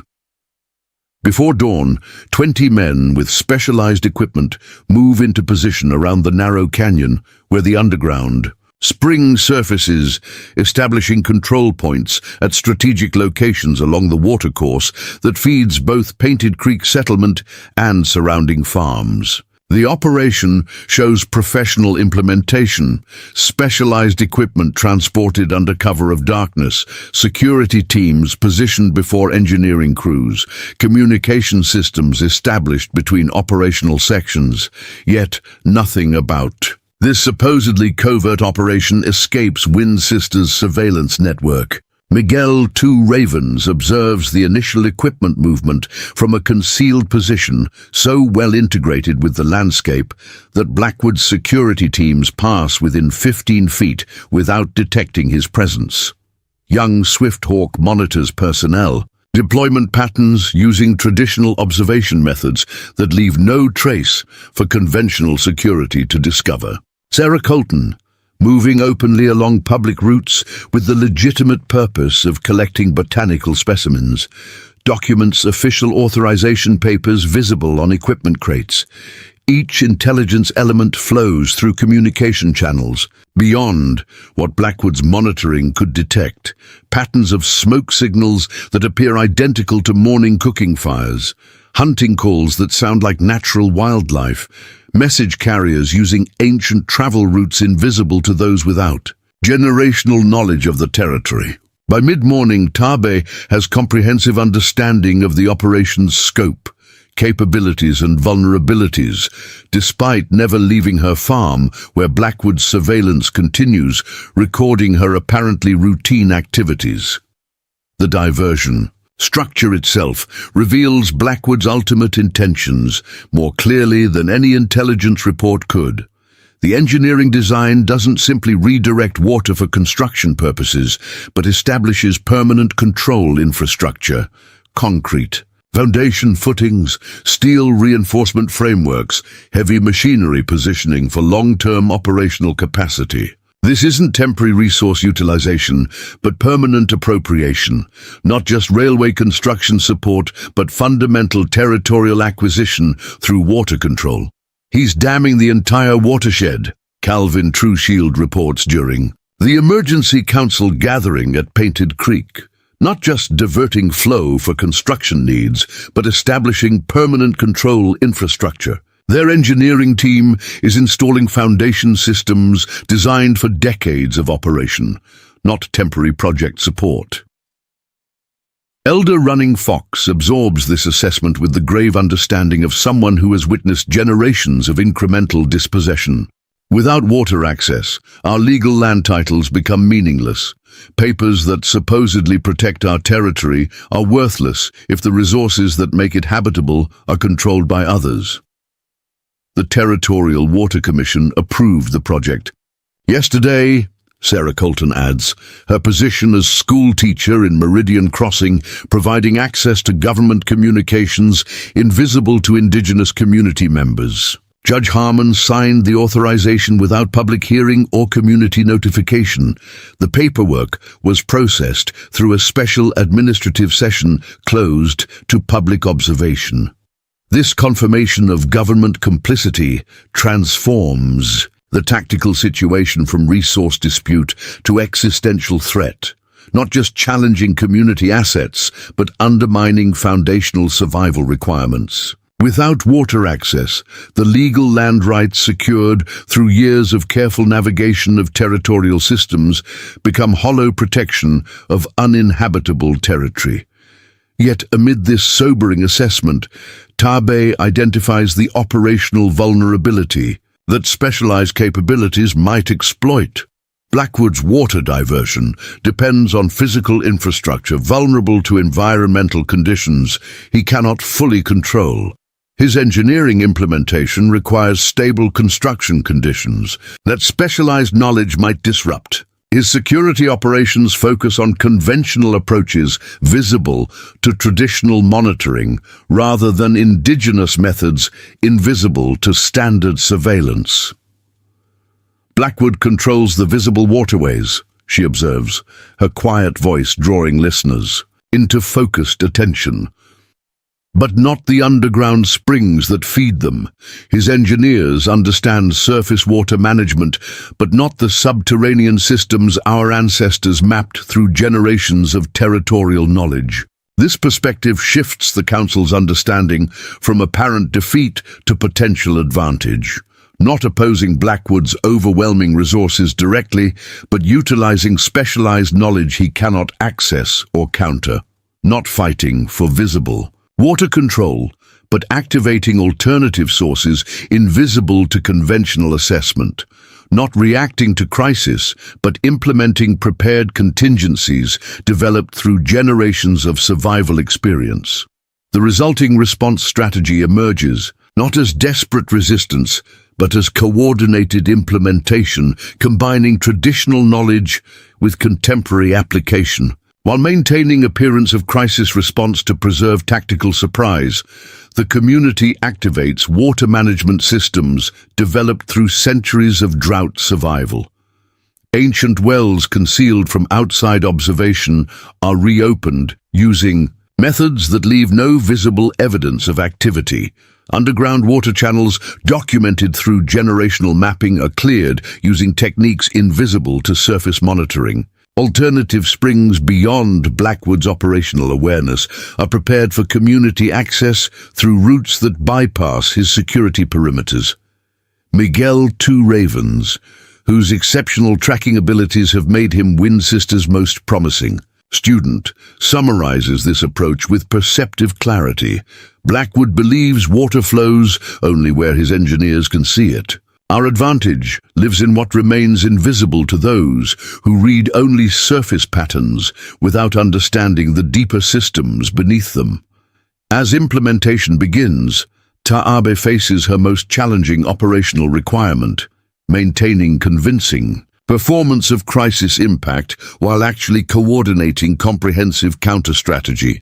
Her farm's location directly downstream from Blackwood's diversion operation makes her water access among the first affected by his engineering implementation. His surveillance teams monitor her activities with heightened attention, documenting her apparent struggle against resource deprivation their operation has deliberately created. The performance she delivers for watching eyes demonstrates masterful counterintelligence implementation. Her visible activities show convincing progression from initial confusion through growing awareness to strategic adaptation. Her water conservation methods appear as desperate measures rather than prepared implementation. Her crop and livestock management demonstrates apparent compromise rather than alternative supply utilization. Nothing in her observable behavior reveals her complete understanding of Blackwood's operation or her central role in coordinating community response strategy. To maintain this deception, Tabe must endure genuine hardship rather than merely simulating its effects. The visible water sources on her property, the surface creek, the primary well, the storage tanks that support daily operations, genuinely diminish under Blackwood's diversion activities. The gardens nearest to her farmhouse show actual stress rather than theatrical representation. The livestock in visible pastures experience authentic water restriction rather than staged deprivation.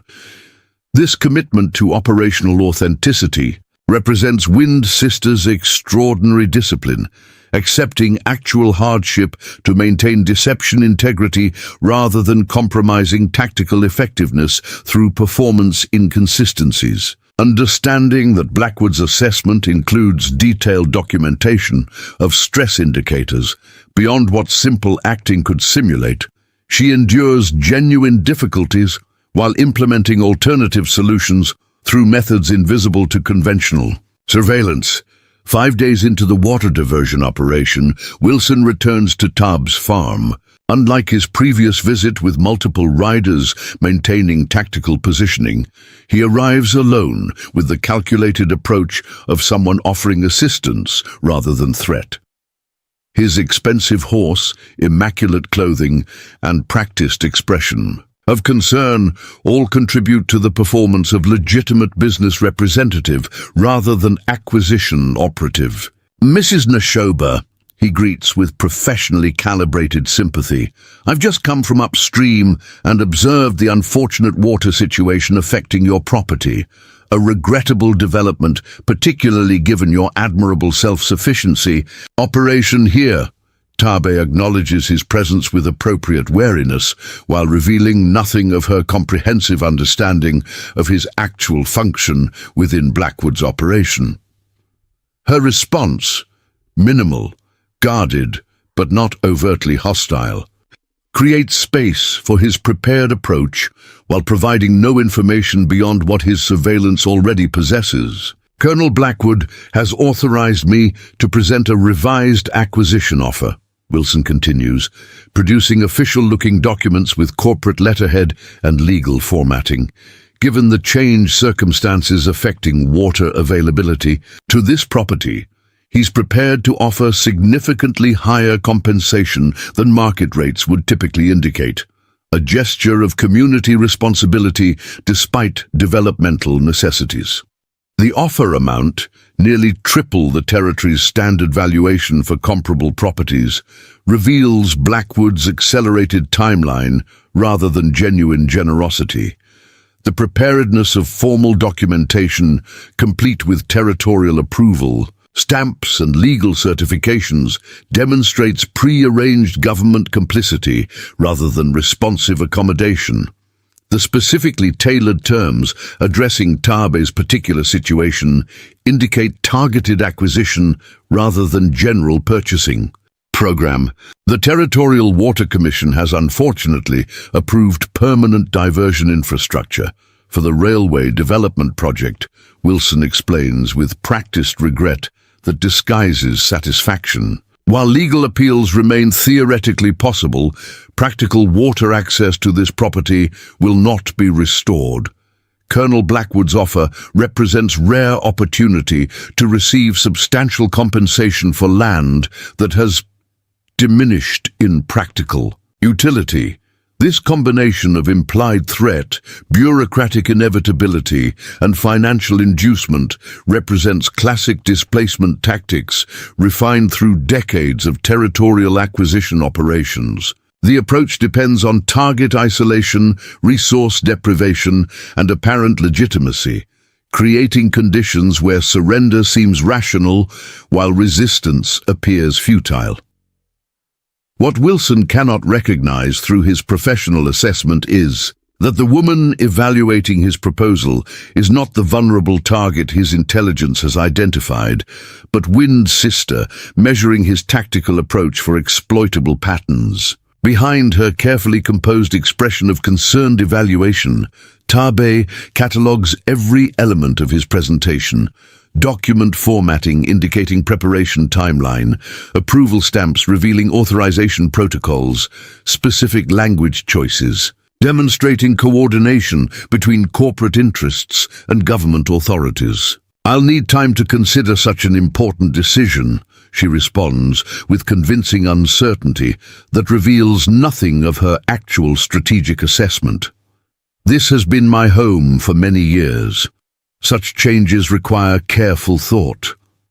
Wilson accepts this reasonable hesitation with professional patience that masks operational timeline awareness. Of course, Colonel Blackwood understands significant decisions require appropriate consideration. He's authorized me to leave these documents for your review and return in 3 days for your response. This specific time frame provides crucial confirmation of Blackwood's operational schedule, not arbitrary negotiation timing, but coordinated implementation sequencing. The 3-day deadline aligns precisely with intelligence from other sources indicating accelerated construction preparations, governmental approval processing, and resource acquisition operations throughout the territory.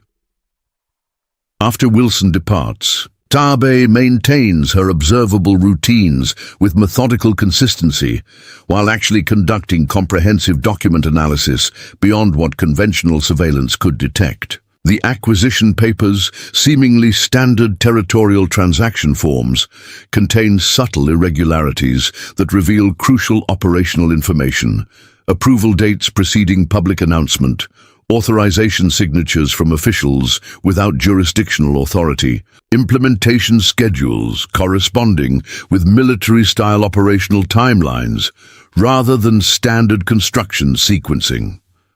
Most significant is the property description contained within the technical specifications.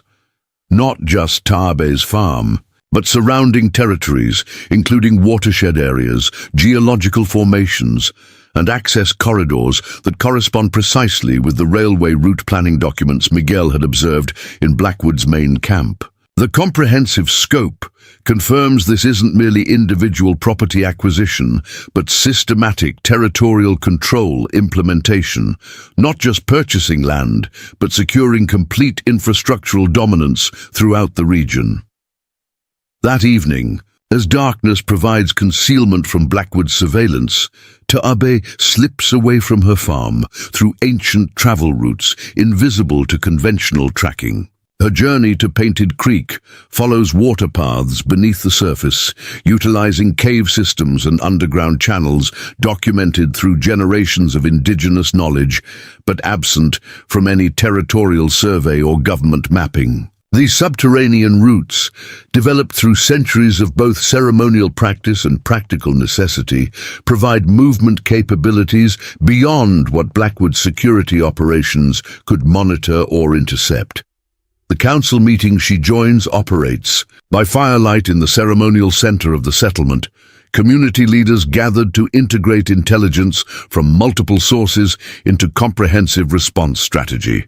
Unlike conventional crisis meetings focused on immediate threat reaction, this gathering demonstrates systematic implementation of prepared contingencies, not panic-driven improvisation, but measured activation of generational survival knowledge. Adapted to current circumstances, Taabe presents Wilson's acquisition documents alongside her detailed analysis, the combined intelligence transforming separate information elements into integrated operational understanding.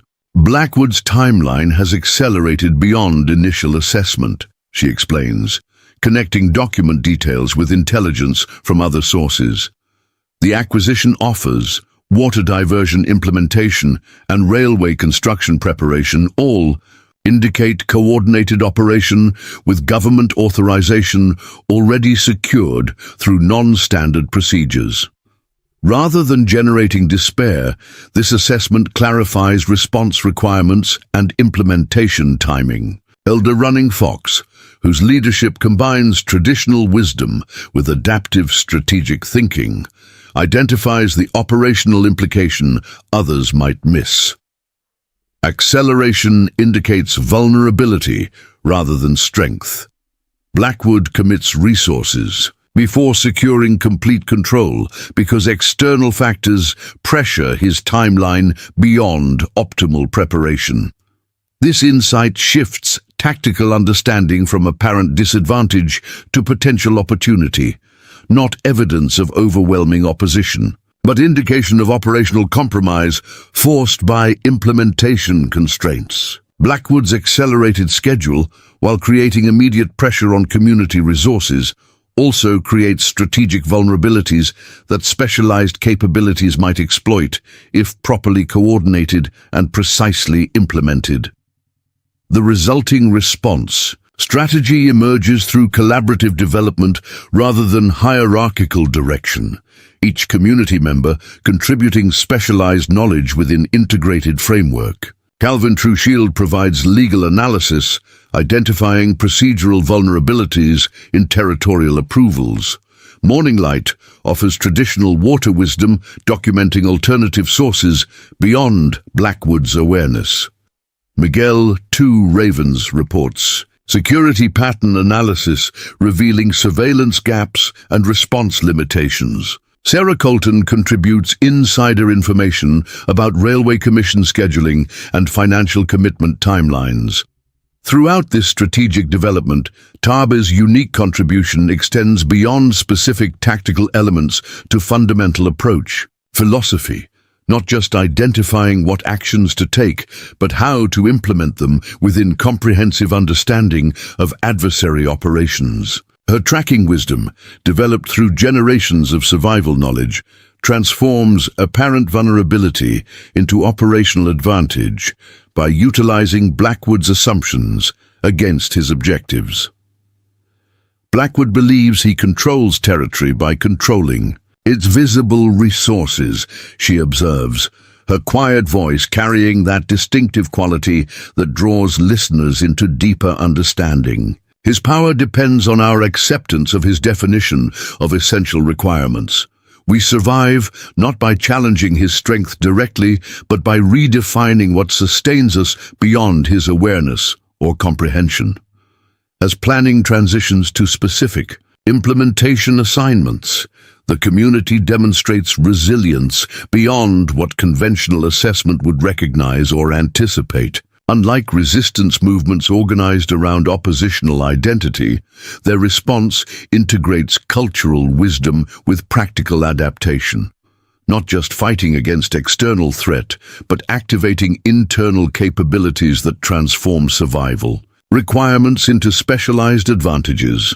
Dawn approaches as the Council concludes, implementation responsibilities distributed throughout community networks, extending beyond Painted Creek to isolated farms, allied settlements, and supportive contacts in territorial outposts. Taabe prepares for her return journey through underground water routes, carrying not just strategic decisions, but renewed connection to collective purpose beyond individual survival. The eastern sky lightens with approach of morning as she emerges from concealed travel paths near her farm. Unlike conventional movement concerned primarily with destination efficiency, her return integrates continuous intelligence gathering with precise timing calibration. Each arroyo crossing provides surveillance opportunity. Each ridge approach offers monitoring position. Each downstream observation point reveals operational patterns through water flow disruptions invisible to untrained assessment. By the time she approaches her farm, where Blackwood's surveillance continues documenting apparent resource deprivation effects, Taabe has absorbed comprehensive understanding of territorial conditions beyond her immediate property. The integrated intelligence confirms strategic assessment while revealing specific implementation requirements, not just what must be done, but how it must be coordinated within environmental conditions Blackwood cannot control or counter. To watching eyes, her return presents convincing appearance of someone accepting inevitable displacement through gradual surrender to overwhelming circumstances. Her movements demonstrate appropriate fatigue from water-carrying activities necessitated by diverted creek flow. Her garden maintenance shows reasonable compromise between conservation and necessity. Her livestock management reflects prioritization decisions consistent with resource limitation impacts. What these observers cannot detect is Wind Sister's tactical implementation occurring beneath visible activities. Coordination signals disguised as routine tasks, preparation activities concealed within necessary farm operations, strategic timing calibration masked by apparent daily rhythm adjustments. The performance maintains perfect consistency with expected behavior patterns, while actually establishing operational foundation for coordinated response beyond what Blackwood's assessment could anticipate or counter.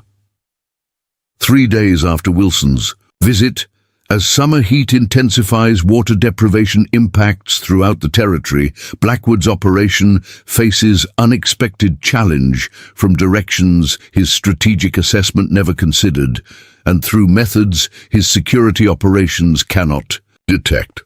The hunters who believed they controlled the territory's essential resources discover that the prey they thought vulnerable has become the predator they never saw coming.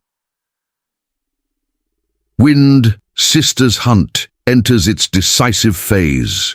Wilson's return to Tarbes. Farm coincides with the hottest day of summer, heat shimmering across the plains in waves that distort vision and challenge endurance. The timing is deliberate. Environmental pressure reinforcing resource deprivation, physical discomfort, amplifying psychological vulnerability.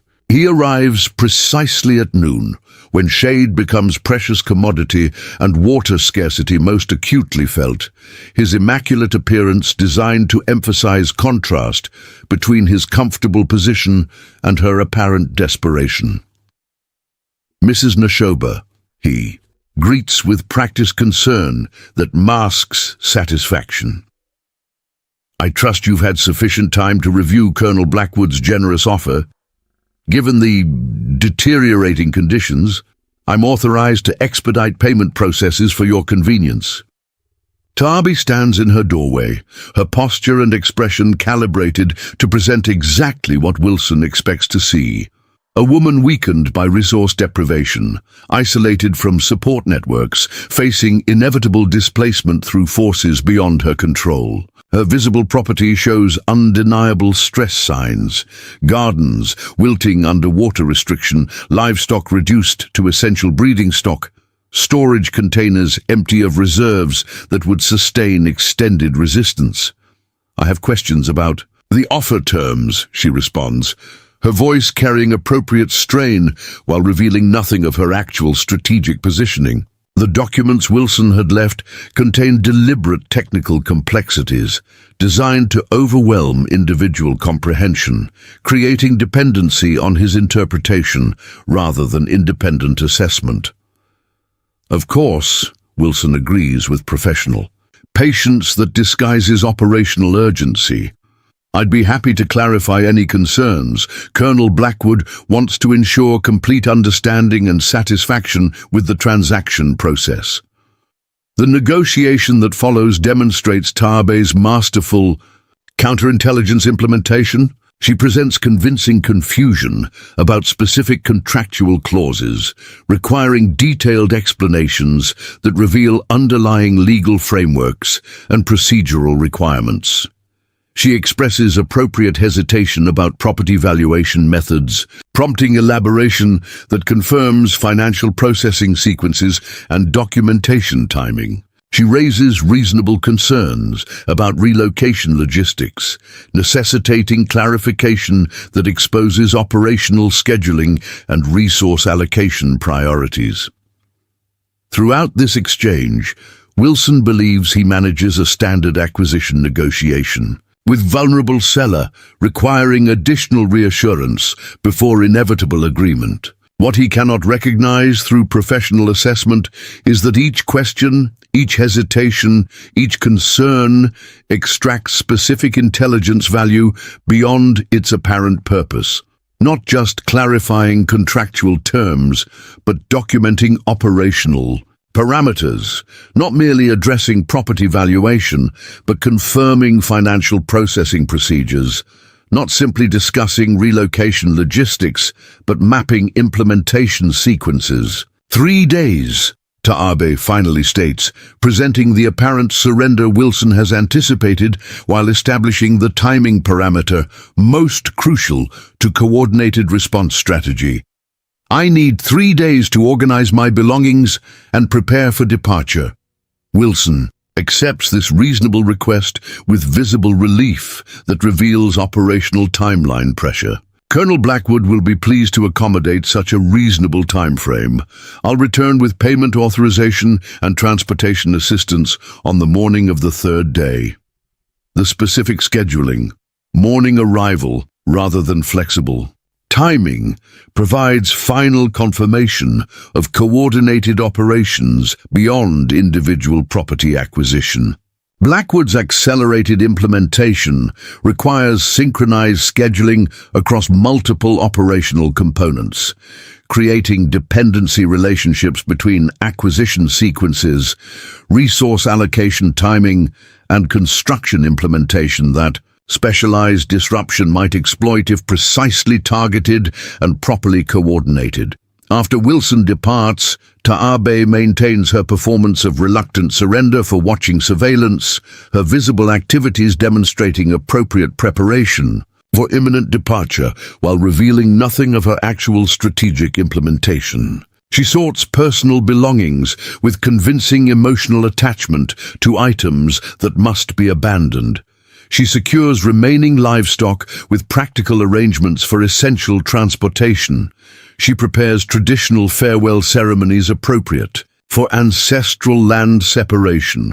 Only when darkness provides concealment does Wind Sister activate the decisive phase of response strategy developed through collaborative planning and implemented through coordinated community networks. Unlike conventional resistance focused on direct opposition to superior resources, her approach targets systemic vulnerabilities within Blackwood's operational structure, not attempting to match his strength but exploiting dependencies his. Accelerated timeline has necessarily created the integration of traditional knowledge with contemporary application, transforms apparent disadvantage into specialized capability. Ancient water wisdom identifies subterranean pressure points where minimal disruption creates maximum impact on surface flow systems. Generational tracking skills pinpoint vulnerabilities in supply routes where targeted intervention compromises multiple operational components simultaneously. Indigenous communication methods coordinate synchronized actions across distributed networks, operating beyond conventional monitoring capabilities. By midnight, implementation begins with precision timing calibrated to environmental conditions. Blackwood cannot control an operational sequences. He cannot adjust without compromising essential objectives.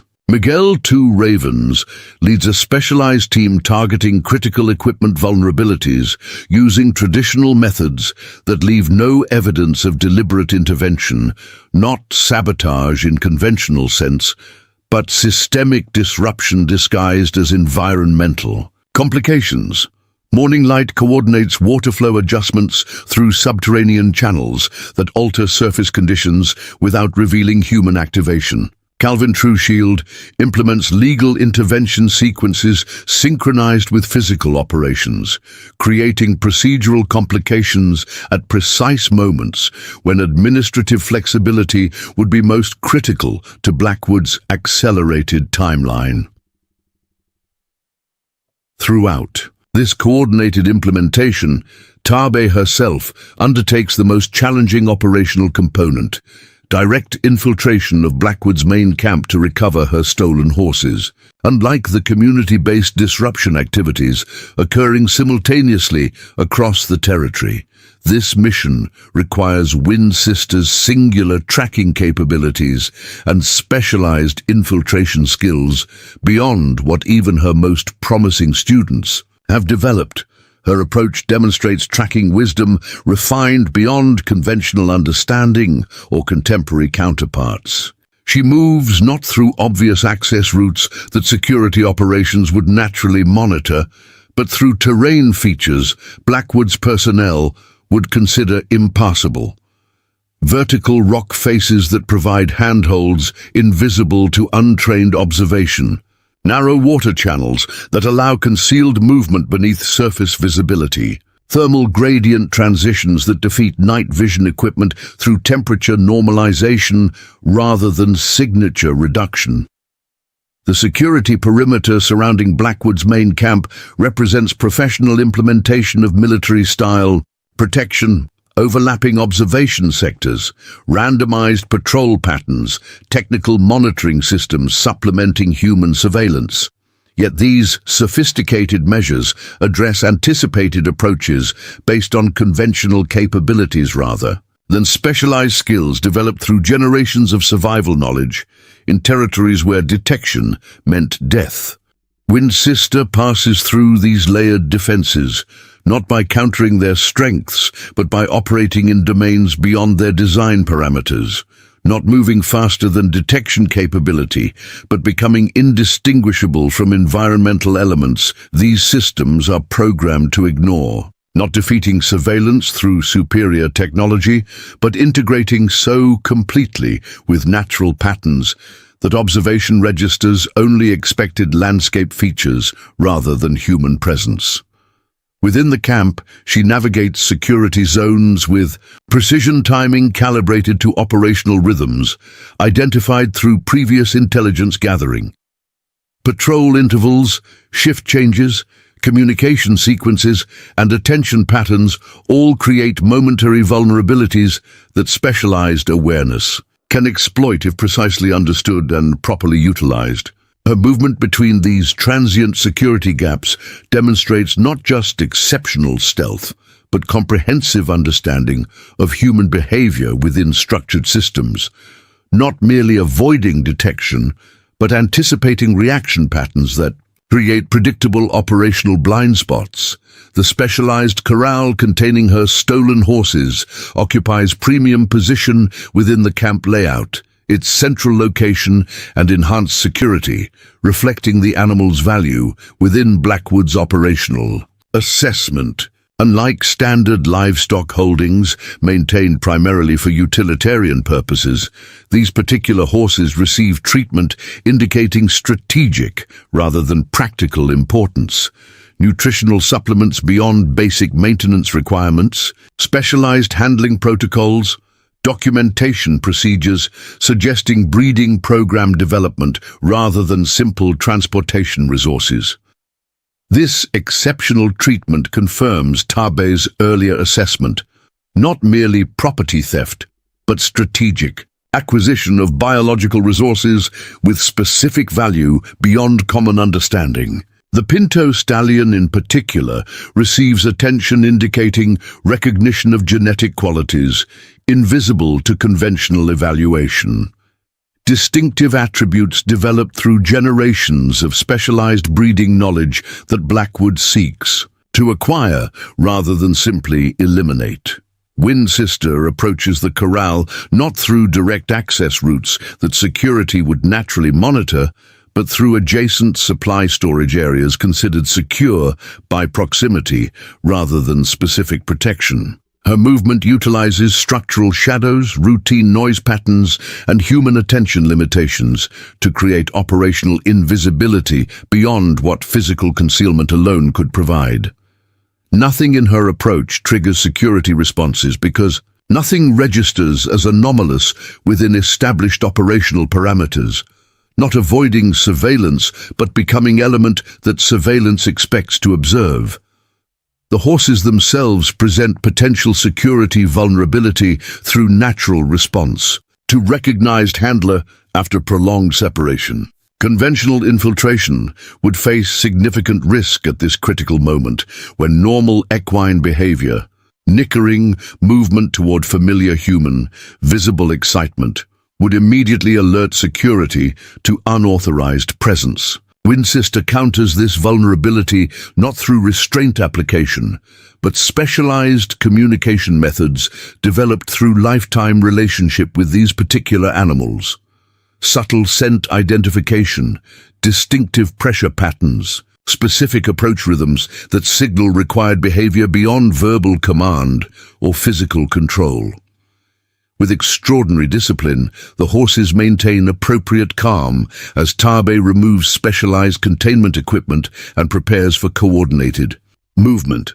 Nothing in their behavior triggers automated monitoring systems or human observation patterns because nothing deviates from expected parameters until precisely synchronized with broader operational implementation occurring simultaneously throughout. Blackwood's extended territories.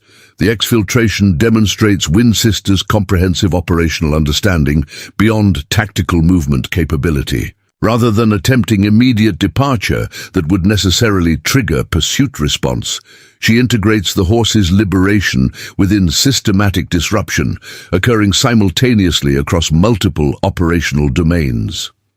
Camp security finds attention, necessarily divided between equipment failures requiring immediate response, administrative complications demanding leadership engagement, supply chain disruptions affecting critical resource availability, and environmental changes impacting operational conditions beyond human control. Within this coordinated chaos, the absence of 3 specific horses represents minor anomaly easily attributed to containment failure rather than deliberate infiltration. Not security breach demanding comprehensive response, but logistical complication requiring practical solution. By the time systematic inventory would identify specific assets missing rather than merely displaced, Winsister and the recovered horses have moved beyond conventional pursuit capability through routes invisible to traditional tracking methods.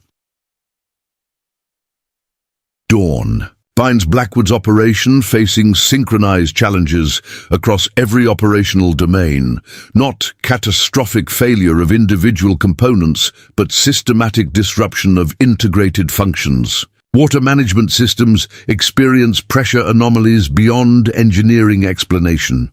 Equipment deployments encounter terrain complications absent from survey documentation. Administrative processes face procedural requirements unanticipated. In implementation scheduling, supply chains confront delivery complications without identifiable causation. What makes these challenges particularly devastating is their apparent disconnection from human intervention, not recognizable sabotage that security operations could counter, but environmental complications that engineering solutions must address. Not identifiable opposition that tactical responses could target, but systemic vulnerabilities that operational adjustments must accommodate. Not external attack that defensive measures could repel, but internal failures that fundamental reassessment must resolve. Colonel Harland Blackwood, whose military background and development experience have created expectation of inevitable success through superior resources and methodical implementation, confronts operational environment beyond his comprehensive understanding or effective control. His authoritarian leadership style, highly effective within hierarchical systems, addressing anticipated challenges through established procedures, finds no appropriate application against distributed complications with no identifiable source or conventional solution. Most destabilizing to Blackwood's operational confidence is the simultaneous arrival of territorial officials whose presence cannot be postponed or managed through established channels. The judicial representatives, tax assessors, and property commissioners arrive with documentation requiring immediate attention. Not routine administrative procedures, but fundamental challenges to operational authorization, resource allocation, and implementation approval that cannot be delegated to subordinates or deferred to subsequent processing. What Blackwood cannot recognize through conventional assessment is that these official interventions represent the culmination of Calvin TrueShield's legal strategy implemented through Sarah Colton's institutional networks, not direct opposition through regulatory challenge, but procedural complication through administrative requirements. Not attempting to defeat authorized development through legal prohibition, but ensuring authorized development requires administrative compliance through documented processes. Not opposing powerful interests directly, but ensuring powerful interests Face bureaucratic requirements, their accelerated timeline cannot accommodate without compromising essential objectives. By mid-morning, when Wilson arrives at Taab's farm with payment authorization and relocation transportation, he finds not surrendered property awaiting acquisition processing, but thriving homestead, demonstrating unexpected revitalization. The gardens previously showing drought stress now display healthy resilience through innovative irrigation. The livestock previously reduced to essential breeding stock now include the distinctive Pinto stallion and painted mares supposedly secured within Blackwood's camp. The water storage systems previously depleted by diversion operations now demonstrate sufficient capacity for sustained independent function. Most disorienting to Wilson's professional assessment is Taabe herself, not displaying expected vulnerability of isolated owner facing inevitable displacement, but embodying composed confidence of someone whose position has fundamentally transformed since their previous interaction.